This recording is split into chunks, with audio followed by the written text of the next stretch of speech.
Për diskutuar më tepër për atë se çfarë do të ndodhë në Beograd, në Serbi, por gjithashtu edhe në Leskovac, ku do të zhvillohet ndeshja Serbi-Shqipëri, do të zhvillojmë intervistë me gazetarin Erion Todhe.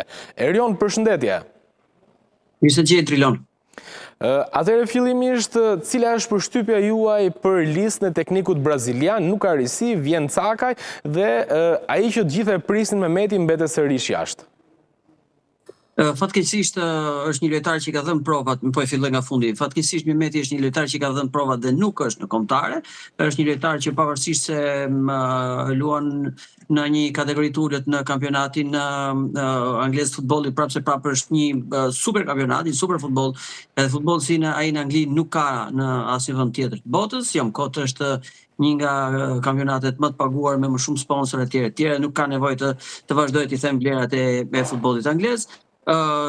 Trajneri Silvinho sigurisht që do të vinte me një listë me lojtarë që i kishte provuar më parë, sepse Silvinho është në një moment që i duhen garanci, trajnerit i duhen garanci, edhe kombëtarët i duhen garanci, edhe ne si tifozë, si gazetarë, si media, si shqiptar, na duhen të kemi një skuadër me lojtarë që të ofrojnë siguri, sepse ndeshja është delikate për shkak të shumë gjërave, për shkak të historisë, për shkak të politikës, për shkak të ndjenjave kombëtare, për shkak të gjithë atyre ngjarjeve që kanë ndodhur edhe që i kanë paraprirë brenda dhe jashtë fushës kësaj ndeshje.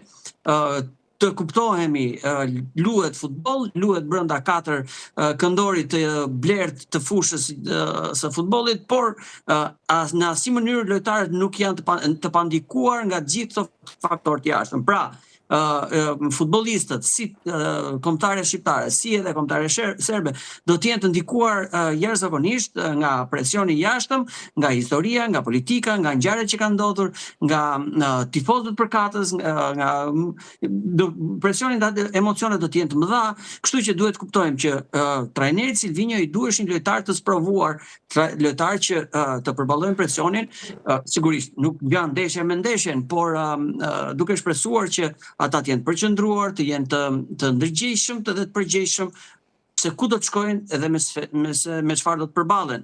Në këtë kuptim Trilon, prandaj zgjedhjet e tij ndoshta kanë qenë disi të kushtëzuara, dakor, ka marrë një futbollist të ri. Erion nuk ndryshon kur Silvinho. Kemi parë gjithmonë ndeshje e rëndësishme Anglia, ndeshje e rëndësishme Serbia, Serbia në Tiranë, me Letoninë nuk ka surpriza. Atëherë kur do luajnë këta lojtarë? Kur t'ju të shkojnë në perëndim karrierës? Vetëm atëherë kur Silvinho ta shohi shumë ngushtë pozicionin e tij si trajner. Deri në këtë moment trajnerit Silvinho i duhet që sepse është të kuptueshme, domethënë, atij duhet mbaj edhe vendin e tij si trajner. Për çka se kjo shkon në të njëjtën drejtim me rezultatet e kombëtarëve shqiptarë. Pra, nëse ai do të ketë rezultate pozitive, bëj fjalë nëse do të ketë fitore dhe barazime, do të vazhdojë me të njëjtën mënyrë. Nëse do të ketë rezultate negative, atëherë do të përpiqet të ndryshojë diçka. Dhe ndryshimin edhe do ta shohim vetëm kur të rrezikohet vendi i Silvinhos si trajner i kombëtarëve shqiptarë. A është në rrezik vendi i Silvinhos në kombëtare, duke parë edhe klimën që është në ekipin kombëtar, ju keni qenë shumë pranë kombëtares, keni edhe sekrete të cilat nuk e di nëse doni të ndani. Drilon, është një gjë që gazetarët shohin atje brenda, gjë tjetër që sheh publiku jashtë. Gjithsesi duhet kuptojmë këtë gjë. Posti i trajnerit të kombëtares është gjithmonë në rrezik. Gjithmonë posti i trajnerit të kombëtares varet gjithmonë nga rezultatet e tij, sepse nuk është si një trajner i një ekipi, i një klubi i futbollit i cili një ndeshje që ka barazuar apo që ka humbur në mesjavë mund ta rekuperojë me ato 3 pikshin në fundjavë me një ekip më të ulët. Ndeshjet janë gjithmonë vendimtare. Ato 10 ndeshje që janë në vit të një kombëtare duhet të jetë performanca duhet të jetë e jashtëzakonshme. Kështu që në këtë kuptim posti i trajnerit të kombëtares është gjithmonë në rrezik. Se çfarë ndodh aktualisht me Silvinhon, unë e kam thënë edhe në studion tuaj, kam pasur rastin ta them edhe në studio tjera mendimin tim. Trajnerit i ka humbur disi grupi i lojtarëve.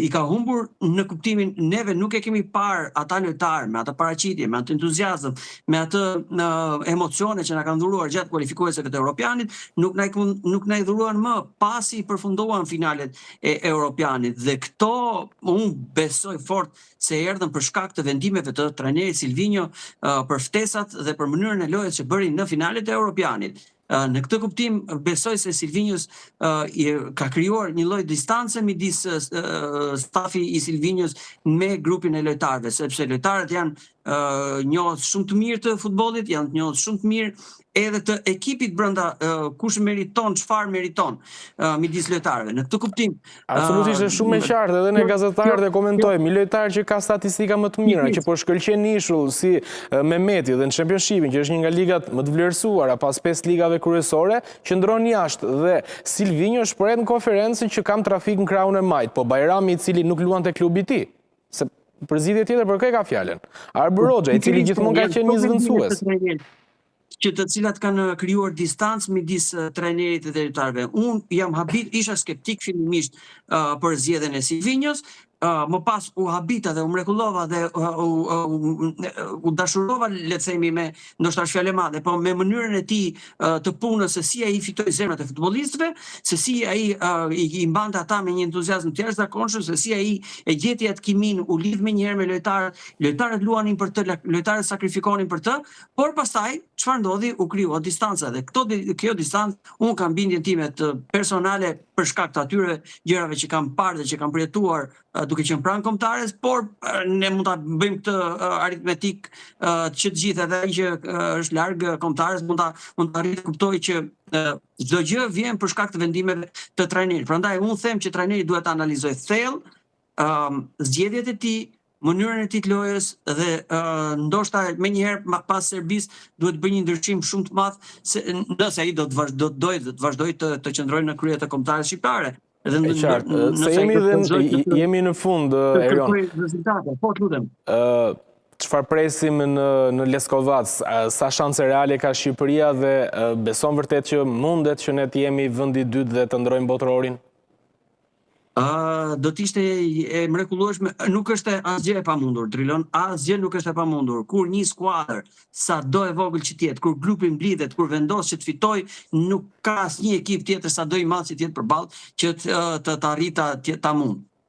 Në këtë kuptim, Shqipëria, lojtarët e Shqipërisë, nëse e kanë mbledhur mendjen, nëse e kanë ndarë mendjen, nëse e kanë dhënë besën njëri tjetrit se do të bëjnë diçka të madhe në Leskovac, atëherë ata do të arrijnë ta bëjnë. Të gjithë premisat janë për të arritur një gjë të tillë, sepse duke pasur parasysh masat që ka marrë qeveria serbe dhe Federata e Futbollit të Serbisë për zhvillimin e ndeshjes, e ka çuar ndeshjen në një qytet vogël me 8000 tifozë, në mënyrë që ata të 8000 tifozë të jenë të kontrolluar, biletat janë shtitur në mënyrë të kontrolluar, masat e sigurisë do të jenë jashtëzakonisht të rrepta. Në këtë kuptim do t'i lihet gjithçka dy skuadrave, vendimi të merret nga dy skuadra, nga loja dy skuadrave në fushën e lojës brenda 90 minutësh. Në këtë kuptim, lojtarët e kanë të gjithë në dorën e tyre rezultatin, fatin e kualifikuesve të botrorit, fatin e finaleve të botrorit. Kështu që pavarësisht të dëmtimeve, mungesave, është shpirti i kombëtarës tonë që na ka dhënë gjithmonë rezultate, që na ka dhënë gjithmonë fitore. Është ajo flamuri kuqezie, ato duart e vendosura kështu krahëror që na kanë dhënë neve rezultate, na kanë bërë gjithmonë krenar. Nëse ata lojtar do t'i vendosin duart krahëror, do të jenë të gjithë bashkë, atëherë neve do të sigurojmë finalet e botrorit në Leskovac. Shpresojmë shumë që të arrijmë këtë gjë. Erion Todhe, ishte kënaqësi e veçantë ju kishim program. Faleminderit. Mirë, kemi mbritur në fund të programit për sot. Duke falenderuar për vëmendjen, bashkë, mirupafshim.